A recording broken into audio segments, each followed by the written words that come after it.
All right, April number corner. Here are the Bridges ideas, notes for April. And then scroll down further and you have mine. Okay? All right, let's talk calendar grid first. So calendar grid is all about fractions.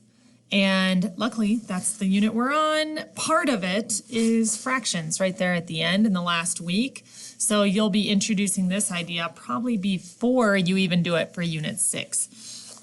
Bridges does suggest showing them some pictures of what actual raised garden beds look like so that they know these first 4 markers that it's like a bird flying over it and what they see when they're looking down, that these garden beds are 3D. But anyway, it's all, the simple idea is just bringing up the idea of fractions. In the first garden bed, it's cut up into fourths, and then we have thirds that we might plant tomatoes and kale and spinach in those thirds. So you could come up with veggies or fruits that you're planting.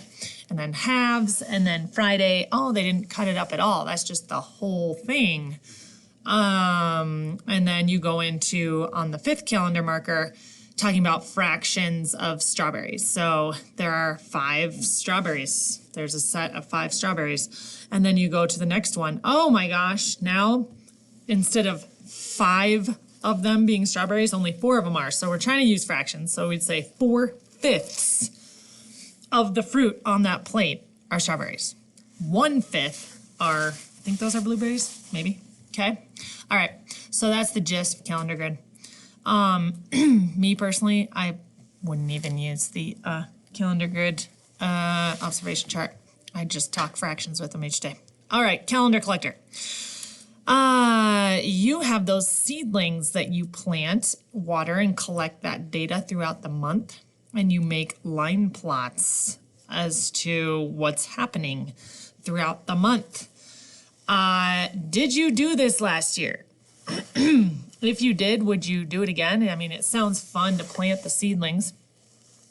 Is it a headache to do all of that and collect all that data and stuff? I do have those papers to put in here, the data collection papers and stuff, if you want to do that. Otherwise, other things you could do, because the whole idea is to just work on letting 2nd graders see line plots.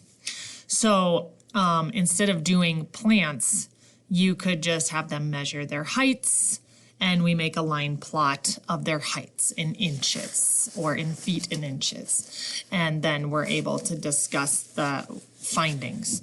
Or maybe they measure their feet in inches.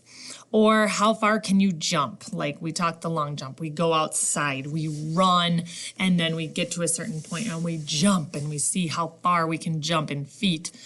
And then come back in and make the line plot of it. Or idea 4, you could look at the temperatures every single day. We could look back at the temperatures in March in Gunnison and write down all the high temperatures in March every single day. What was the high temp? And then plot it on a line plot and take our noticings of it. Or maybe we do that one and we do somewhere else in the world and compare them to each other. So just different ideas. Instead of having to do the plant, you could just do a line plot of something else. Computational fluency, you have the quick fact and scout out pages. There's new ones for the month of April to keep going with those addition and subtraction fact strategies. The daily rectangle is an idea that's already I put into your Unit 6 plans. It is taking, like if it's April 13th, then we're trying to make a rectangle out of 13 tiles, colored tiles.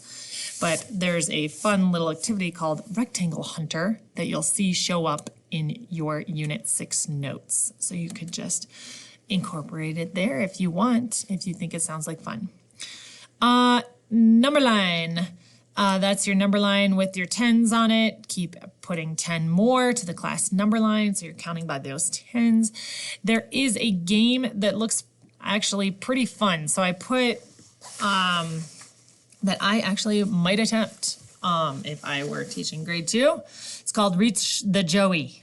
And You could play this like once a week against the class, or even some kids might be able to play it in partners. So you'd give them this background information first on what Joeys are and the names of things, various vocab they need to know to play the game. Then you would do as it says here. You have your number cards in certain ranges, end up dice, and you do all that. You get your 3-digit number, and then you give them their piece of paper to record all the numbers on. So here, if my number ends up being 288 that we got out of cards and a dice, then I'm not going to start the number line at 288, but I'm going to start it in the 200s.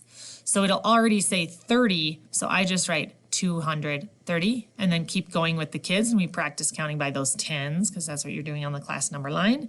And then we put a star next to where is 288 because that's where we're trying to go. That's where little Joey is. So on the actual game paper, it gives you the problem. It's time for Joey to come home, but he's hiding on 288. Who will be first to find him? Mom, the flyer, or Dad, Boomer?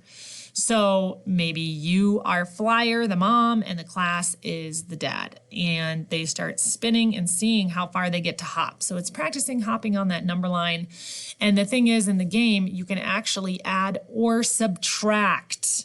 So it doesn't have to be always moving forward. You could go back if you need to. And the first person to land on 288 and find Joey wins. Or maybe because of time, the person who gets closest to Joey wins. Okay? All right, I can tell I need to link in those templates here for the game and also up here for the something else that I forgot. Okay, all right.